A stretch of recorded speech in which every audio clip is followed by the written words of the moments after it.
Great, great. Amen. Thank you, Kathy. Yeah.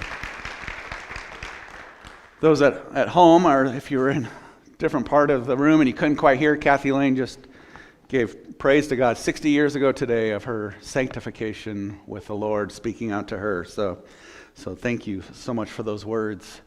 I was at teen camp this last week, and we had lots of fun. Going into teen camp, you start to worry about all the things we have going on in life around us, and all the pressures of teens, and the things that we see in our community, and the things that we see in our world around us, and all the things that have changed, and they get really weird, and we're not sure when God is coming back, but we think it's going to be tomorrow, right? Just by how things are going. And then you worry about like our teens and our children as they come up. And then we go to teen camp and they have the time to get together and time to worship together, and you see the Holy Spirit working there. And then I knew that our teens were going to be okay and going to be safe on the way home when I found out that some of them and their best friends from across the district, they're just all going to move to a ranch and live together the rest of their lives. So our teens will be taken care of, and number one on their list was you had to go to church every Sunday. So we know, and even one of the teens from another church who testified to a call to ministry, they're hiring him to be their pastor. So our teens and their friends will be taken care of, so we don't have to worry about them anymore. You guys are good, right? But what a fun time it was at camp this week. Like I said, about 85 students and 20-some adults, and just that challenge on them to live the life that God has called them to. And it's fun just to see them open up and see them share where they're at and what their concerns are. And in some cases, you see these kids and you never know the hurt that they are going home to. And it just kind of astonishes us to think about that sometimes. But a great week, and God was really there at work. And as I was thinking this week about preaching this Sunday and what to preach on, I know we're in the Beatitudes. And talking through the Beatitudes, we're on a sermon series called The Good Life, where we're spending this time looking at the Beatitudes and looking at what Jesus says, how to live the good life. And remembering that through all the ups and the downs of this life, through all the happiness and the sadness, through all the hardships and the easy times, that God calls us to live a good life. And sometimes it's hard to see what that good life is all about because we get overcome by the things around us. And so we're reminded through this time as we go through this together, we're reminded that the good life is about our perspective. And it's about keeping our eyes on Jesus and God's love for us, and not letting our circumstances overcome us, and not letting the things around us define who we are, but allowing the fact that we are children of God and we are loved by the Most High to be our focus. And living for Him in community with Him is how we live that good life. And so as I've started the last two sermons, and I will the rest of the series, I'm just going to read. They're not going to be on the screen. I'm just going to read the Beatitudes just to kind of give you that refresher. And then we will get started today. But Matthew chapter 5, verses 3 through 12 is where we find the Beatitudes. Happy are the people who are hopeless, because the kingdom of heaven is theirs. Happy are people who grieve, because they will be made glad. Happy are people who are humble, because they will inherit the earth. Happy are people who are hungry and thirsty for righteousness, because they will be fed until they are full. Happy are people who show mercy, because they will receive mercy. Happy are people who have pure hearts, because they will see God.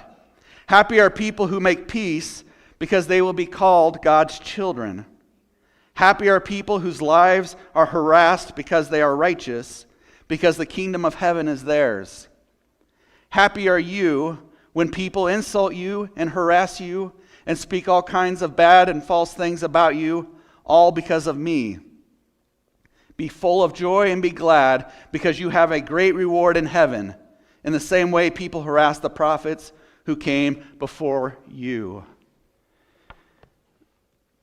And as we've mentioned the last couple of weeks, these are the words of Jesus, but they're not only the words of Jesus to us, but they are the words of Jesus that then go on and are shown by the way that Jesus lives his life. That the Beatitudes are the way that we are called to live our life, remembering that Jesus was there teaching his disciples and giving these instructions to them. And then Jesus not only told them to do that, but he lived his life following these and revealing these to all of us for us all to see. And so we have these Beatitudes as this guideline for how to live the Christian life, how to live the good life that God has called us for. And as I was thinking about this week's Beatitude, and in verse 4, I couldn't help but think of an onion at first, right? Do you know that cutting onions can be a very soul-cleansing chore to do? It's very healing, isn't it, sometimes? And here's why. Because what happens? You peel back the couple layers of onions first, and then you cut into them, and then what happens? You start crying. And I think sometimes in our deepest soul, even the manliest men, we need to cry. We need a good cry. And so we can hide that behind cutting onions. It was funny at camp this week, and there was a couple services that were a little more emotional than others, and everyone was trying not to cry, and then someone would start, and then everyone would start. And in the evenings after the service, I was cooking hamburgers for the snack shack. And so then I would let all the smoke just waffle inside my face, right? And I'd start crying because of all that smoke. I'm like, I'm not crying because of the service. I'm not crying because God was talking to me. I'm crying because of the smoke. I think we get the same thing with onions, that the onions release this chemical compound that irritates our eyes, and so we start to cry. But actually the onion does that because it's a defense mechanism for the plant. That it is meant to be there to help protect the plant. When somebody bites into it, somebody cuts into it, then your eyes get irritated and you go, this is not good. I shouldn't be eating this. And you move on. And so it helps with that little bit to help reduce that. Now, of course, we like to have it, and it helps flavor a lot of food that we eat in a lot of different ways. I know a lot of people say, well, I don't like onions. You don't like raw onions, but there's a lot of stuff that has onion powder and other onion mixes in it that help flavor the food. But I think sometimes we just need to cut the onions just to give ourselves a good cry, because we live in a world that tells us we shouldn't cry. That tells us it's not good to be sad all the time. It's not good to be grieving all the time. That we live in a world that tells us you just need to put on a smile and pretend like everything's okay. And so we get to today's Beatitude, and I think it's Jesus giving us permission to cut the onion, to go ahead and cry a little bit.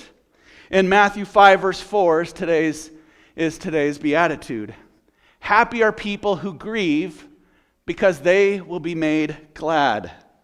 Many of your other translations, NIV and others, say those who mourn, for they will be comforted. And so it brings about that same idea that those who grieve, those who are sad, those who mourn, you will be comforted. As we spend time together today, I want you to realize one thing, and hopefully this one thing kind of sticks out to you through it, that God meets us in the middle of our mourning, not to remove the sadness, but to redeem us through it, to reveal his love through it all. And so as we read this one, and we read this Beatitude, the first question that came to mind to me this week was, what kind of mourning is Jesus talking about? What kind of mourning is he talking about? The word Jesus uses here in this word in the Greek is pantheo.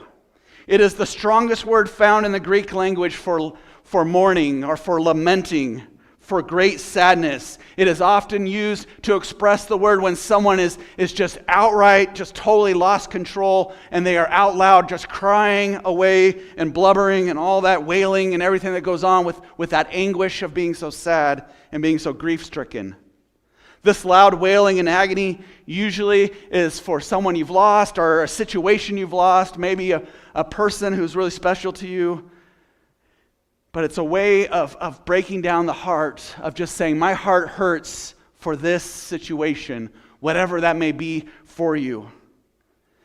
And really, when it comes down to it, we think about the mourning that we should have as Christians, that we mourn for those who haven't followed Christ. We mourn for the sin and the evil in the world around us as well. And so our heart is broken for the things that breaks the heart of God. And so we mourn and we wail and we cry and our heart hurts. In the book I've referenced a few times over the last few weeks, and I will in the few weeks ahead, the book called The Good Life by Derwin Gray, he describes it this way. He says, lamenting is a holy hurt, but the hurt is a pain that pushes us deeper into our faith, into our hope, and to our love. You see, when we lament, when we have that grief inside of us, and we have God with us, then we are able to be more focused on what is there and what is causing those issues for us. And we have someone who is there beside us, helping us through it. And so what it should do is it has the opportunity to do two things. It has the opportunity to push you away from God because you say, oh, God should have done this, God could have done that, and blame God for it happening. Or we realize that things happen in the world around us, not because God isn't in control, but because God needs to allow choices to play out. And so then it has the opportunity to push us deeper in our faith, deeper into trusting Jesus more, deeper in our hope, and deeper in accepting and acknowledging His love for us. It takes us deeper into our relationship with Jesus as we draw closer to Him through these times together. It takes you deeper into your hope, which turns into a knowing that one day all things will be made right. All things will be made new. It takes you deeper in your love for God and appreciation for what He does, but also your love for people around you, people who maybe are going through similar circumstances, or people who are going through something and you said, I've been there before. I know what it's like, and I have a deep love for you now, and I want to help you through this time together. And so having that relatability. In the midst of all the struggles of this world, having someone who cares for you, someone who comforts you, someone who prays with you, someone who reads Scripture over you, can help relieve a lot of that pain and a lot of that lamenting that goes on in your life. It brings a healing to yourself, but also allows you to be available to help heal other people. That those who lament will be cemented in God's comfort. That His comforting grace will be experienced through the Holy Spirit, and it allows us to dig in deeper and be more steady in Him. Even Jesus faced situations of lamenting as He walked this earth, as He went through the day in and out days of ministry, as He had friends and as He had family around Him. He went through times of lamenting. And one story that stuck out to me a lot this week was the story that we find in John 11. And if you want to turn there, you can turn there. I'm going to highlight some of it and talk about some of it and show some of it up on the screen. But in John 11, we find Jesus and three of His closest friends. Jesus has these three close friends who are siblings, two sisters and a brother. And Jesus, for some reason, has gotten really close with them and hung out with them a lot, had meals at their homes and shared time together. We don't know much about their history of being with Jesus. Maybe they're people that grew up in Jesus' neighborhood. We don't know, but we know there's a closeness with them. That there were more people. We sometimes forget that Jesus had more people in His life than just the 12 apostles. That Jesus knew more people than that. And so despite instead of just the 12 apostles, Jesus had some other very close friends, and these are three of them. And this group comes together, and we know and we read at the beginning of John 11 that one of them, the brother, Lazarus, he becomes very ill. In fact, he becomes so ill that they are afraid that he is going to die from his illness. In John 11, verse 3, it says, "So the sisters sent word to Jesus, saying, 'Lord, the one whom you love is ill.'" I'm sure Jesus knew the messenger. I'm sure Jesus knew that this messenger who came with this message was from Mary and Martha and Lazarus. I'm sure He knew that when He was told the one whom you love is very ill, I'm sure He knew it was Lazarus. And Jesus receives this message and receives the intimate, the one whom you love, which hopefully means that He knows a little bit deeper relationship with this person. And so Jesus hears all this, and Jesus is so distraught that He drops everything He does and He runs to Lazarus' side. No, if you read John 11, it says that Jesus stuck around for 2 more days. He heard that Lazarus was very sick, that Lazarus was deathly ill. And Jesus says, well, I need to finish the work I have, and then I will go see him. Unfortunately, as Jesus is doing the work that he does, he gets word that Lazarus has died from his illness. And then Jesus turns and he heads to Lazarus' home. He heads to the home of the sisters. When Jesus gets to Lazarus' home, he gets met with some serious lamenting as he arrives, doesn't he? In verse 21, it says, Martha said to Jesus, Lord, if you had been here, my brother wouldn't have died. And then a few verses later, he has an interaction with Martha. And then all of a sudden, a few verses later, Mary was somewhere else, maybe at the grave, and then came back to the home. And it says in verse 32, when Mary arrived where Jesus was and saw him, she fell at his feet and said the same exact thing. Lord, if you had been here, my brother wouldn't have died. Lamenting. Lord, my heart hurts for this. If you had only been here, if you had only done this, if you had only this, then it wouldn't have happened. He wouldn't have died. Is it a sin that they are questioning Jesus' tardiness in arriving? Is it a sin that they are saying, Jesus, if you had been here, and almost placing the blame on Jesus, is that a sin?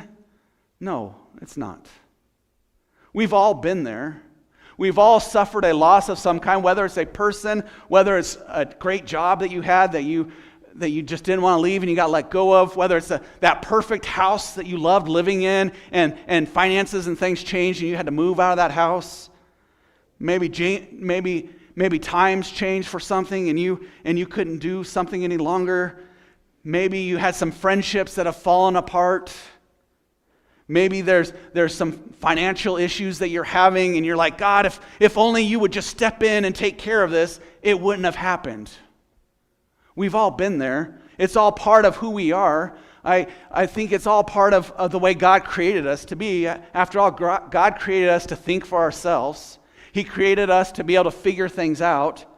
He created us to be able to do a lot of stuff on our own, but there are some things we can't do on our own. And so it's not a sin to question God, to lament to God and say, God, if only, God, would you take care of this? God, would you provide for this? We lament because we have suffered a great loss. We lament the loss and pray to God, asking him to help us through that time. And that is what the sisters are doing here. It's not wrong that they have said, in a sense, you get the feeling of blaming. Jesus, if you had just come, if you had just shown up in the middle of that, that's okay. But what's important is how they respond after they lament, or while they are lamenting as well. Are they blaming God, blaming Jesus, and saying, Jesus, we are no longer friends. You are not welcome in my house. Now get out. I want nothing to do with you anymore. God didn't show up in the way that I expected him to, so I'm no longer going to church. God doesn't show up in the way that I need him to, and my expectations aren't being met, so I'm no longer reading my Bible. That's when it becomes a sin. That's when it becomes a problem. But we all have those times where we need to lament. And even Jesus, in the middle of his suffering, in the middle of his isolation, in the middle of his pain, in the middle of being hung on the cross in front of everybody, he laments to God. He laments to the Father. Matthew 27, verse 46. What does he say? At about 3, Jesus cried out with a loud voice, Eli, Eli, lema sham. You can say that, right? You can read that yourself. Sabachthani. Get that good Hebrew roll in my throat. I can't always do it. Which means, my God, why have you forsaken me? That's Jesus saying, God, why am I going through this? Why aren't you with me right now? Why do I have to do this? We know that he prayed in the garden just 24 hours before, Father, if someone else could do this, if there was another way to do this, please find that. That's okay. Even Jesus has those moments, but Jesus follows through on the plan. But Jesus follows through with the way that his Father guides him and directs him. And that's what he's showing to us and he's revealing to us. Jesus is lamenting to the Father in this situation. In Luke 13, we read that Jesus laments over Jerusalem. We read that Jesus talks about a lamenting, his heart hardening, not hardening, his heart aching because there's so many people in Jerusalem who aren't following the ways of the Father. There's so much sin in Jerusalem at his time, and his heart aches that there's a whole generation that is not following God. And so we see these opportunities in these ways that we can lament. And if you read the Old Testament and you read through some of them, you see how other greats of the Old Testament are then able to lament, God, why am I here? Why am I going through this? Why am I doing that? Why is this happening to me? And they're faithful people who God stands by their side, and God guides them through it all. As we continue our story in John 11, we see that Jesus hears from the sisters. And then as he hears the lamenting of the sisters, Jesus kind of steps back for a moment. He steps back and he looks at what's going on. There are people in the house who are weeping, who are lamenting the death of Lazarus. He goes to the grave and there are people there crying over the death of Lazarus. And we serve a God who feels what we feel. We serve a God whose heart aches when our heart aches.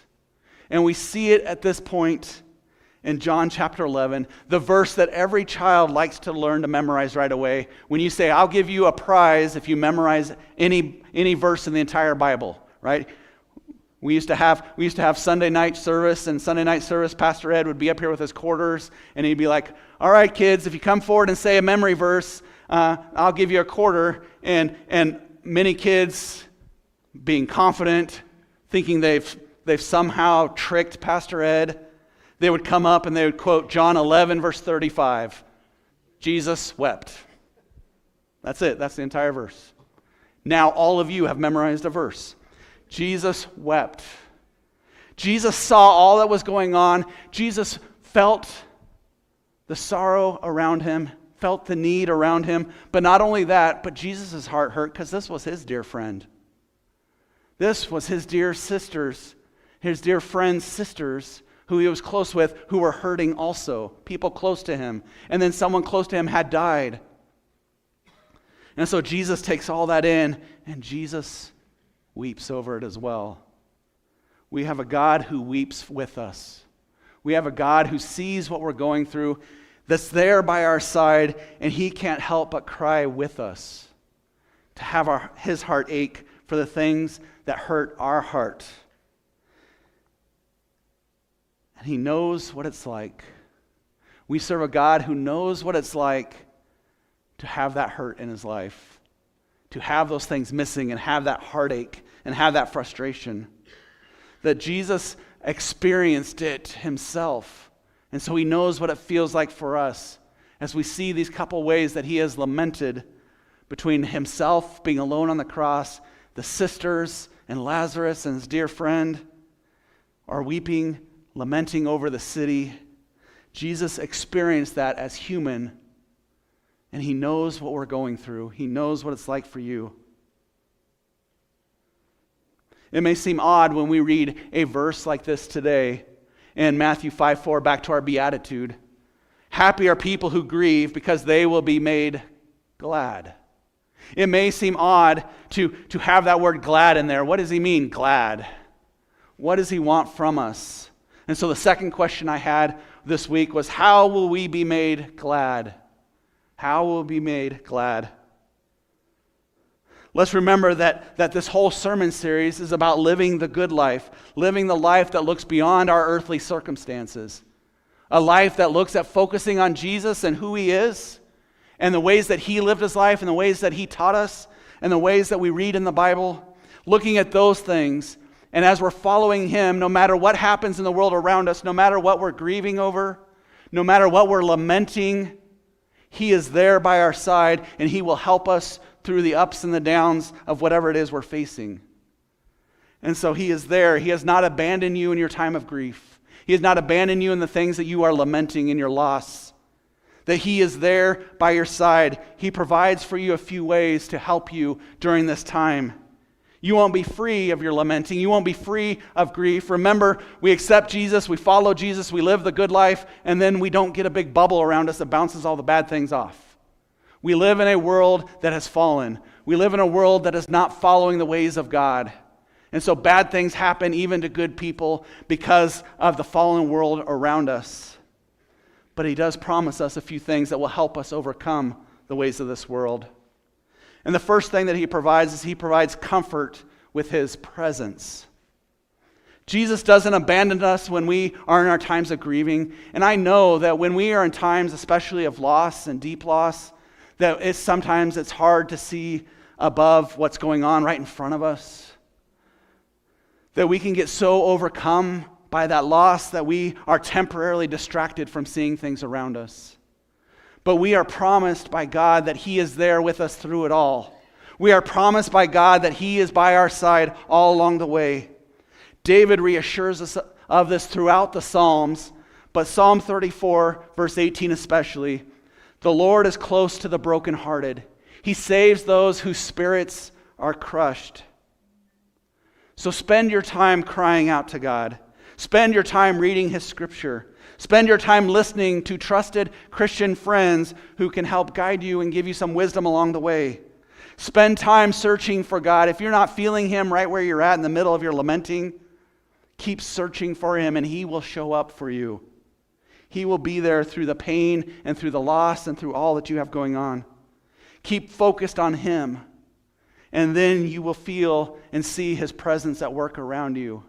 You will be able to look back and see how God provided for you and was there for you along the way. And so he provides first his presence. The second thing that he provides is he provides comfort with his hope. We do have a hope. We as followers of Christ have a hope. And so we lament on this earth. We are filled with grief on this earth. We are filled with that loss and that sadness on this earth. And unfortunately, we can't do anything about that. Unfortunately, there also isn't a timetable that says, all right, you've grieved long enough, it's time to move on. All right, that's enough, get over it, get to your next job. Okay, time to move, get to that, and just get working. There isn't a place for all that. But God says there is a hope in the future. God says, I have a hope for you that will get you past this fallen world. That will get you past the time of grieving, get you past the things you are lamenting about. The people, the situations, the losses, those things may go on the rest of your earthly life, and especially the more they meant to you and the more anniversaries and holidays and other things come up, you get reminded of them. But God promises us that there will come a day when it all ends. There will come a day when we no longer have to grieve, no longer have to lament. That there is coming a time when God is going to step in and say, that's it. It's time to make everything right.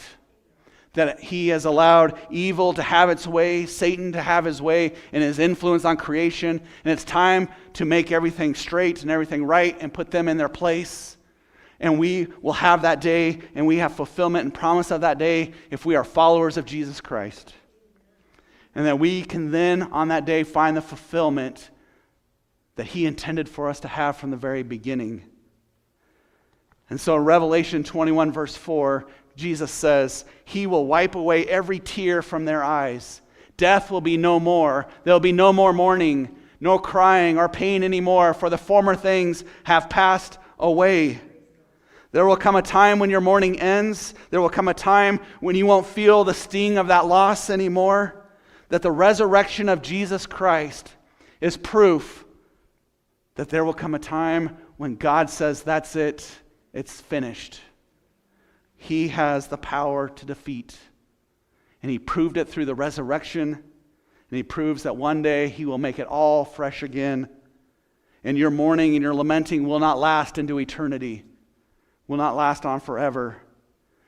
And that your grieving and your loss and your lamenting will not have the final word. But God's hope will. And his love will. And it's there available for each and every one of you. All you have to do is put your trust and your faith in him that he will do that. One year for Christmas, my son Caleb and I got kind of a joint gift. I think Caleb was like 5th grade at the time, maybe 4th grade. But we received this joint gift. It was a small tabletop foosball table that we could play together. Not the whole big one, but just a small one that fit right there. You can kind of see it there. We played a few games on it on Christmas Day, and a couple days after, we played a few more games. And then after New Year's, Caleb comes downstairs from his room crying and all distraught, and this foosball table in his hand. And I said, Caleb, what's wrong? He was so overcome and so lamenting that he broke our Christmas gift. Not just his Christmas gift, but he broke my Christmas gift too. And he was sure that he was going to get in a lot of trouble, and just, that's it. I was going to yell at him about not having a clean room and all those kind of typical parenting things, right? And I could have. I had every right to scold him. He had a messy room. He had it sitting on the floor in his room, and we hadn't played it for a couple days, and so things piled up on top of it. And he didn't see it, and he stepped out of bed and stepped right onto it and stepped right through it and broke the bottom out and broke some of the players. And I had every right to do that. But instead, I took the time to kind of reassure Caleb. I said, Caleb, I know you're upset right now. I know that you're angry about this, and you're sad because you messed up our game and all that. I reminded him, you know what, it's just a game. We can replace it.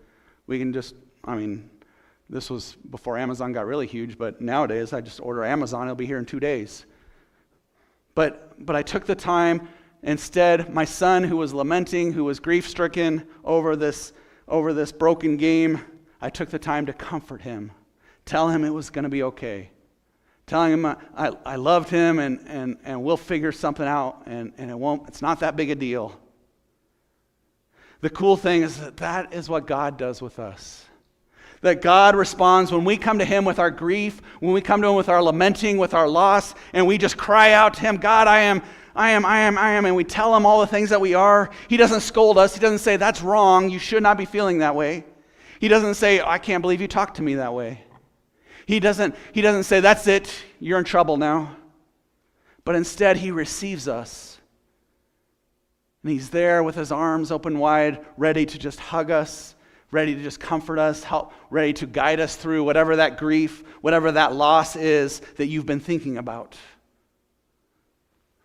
And how do I know that's what He does? Because we read about it in His Word. That we have a Bible that teaches us all about the fact that there are people who God has spoken to, who have been great people of God too, great members of our faith. We read, if we open up to Hebrews chapter 11, we see a whole section, the whole chapter that some have called like the Hall of Fame of Faith. And there are some great people of God from the Old Testament who God trusted and God used. But you know what? All those people let God down at some point. All those people felt let down by God at some point. All of them lamented to God and complained to God and griped with God. But God loved them through it. And God comforted them through it. And God still used them through it all to be able to accomplish His will. All they had to do was trust in Him. That even through those times of grumbling and complaining, put their trust in Him. To conclude Hebrews chapter 11, we see Hebrews chapter 12, verse 1, and we see this strong statement that is a reminder to us. And if you are grieving something today, if you have a loss today, if you are lamenting to God, then remember this verse. So then, with endurance, let's also run the race that is laid out in front of us, since we have such a great cloud of witnesses surrounding us. Now, why is that verse important? The last part, we have a great cloud of witnesses surrounding us. That those we read about in Hebrews chapter 11, those we read about in the New Testament, those people who meant so much in your life, who have now gone on before us, who followed God with all their hearts, that have led you and inspired you in your faith, all those people are rooting you on. They are testimony and they are examples of God's faithfulness and God's love and assurance through it all. And that God continues to do that to this very day. He continues through us and through our generation. And I talk about the fact that we at CalNAS have been around for 90 years now, this this December will be 91 years, really, that we are part of a legacy that started 91 years ago in Kalispell, and that we want to be part of a legacy that continues for another 91 plus years till Jesus comes back, whatever comes first kind of idea, right?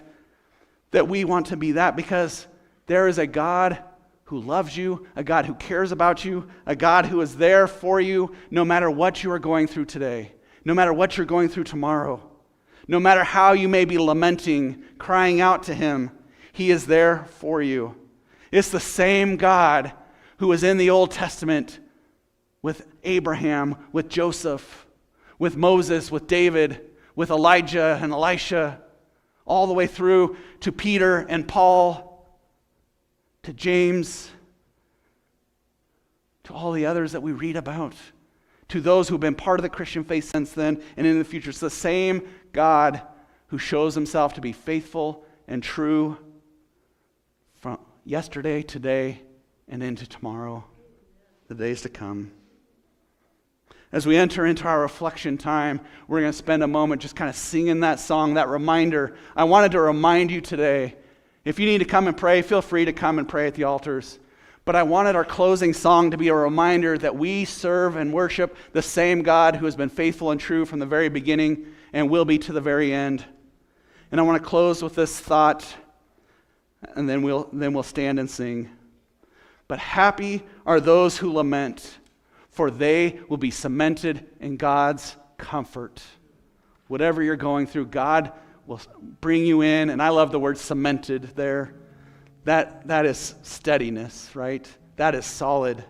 That means that we are permanently part of that if we put our faith and our trust in him. Please stand as we sing this song together.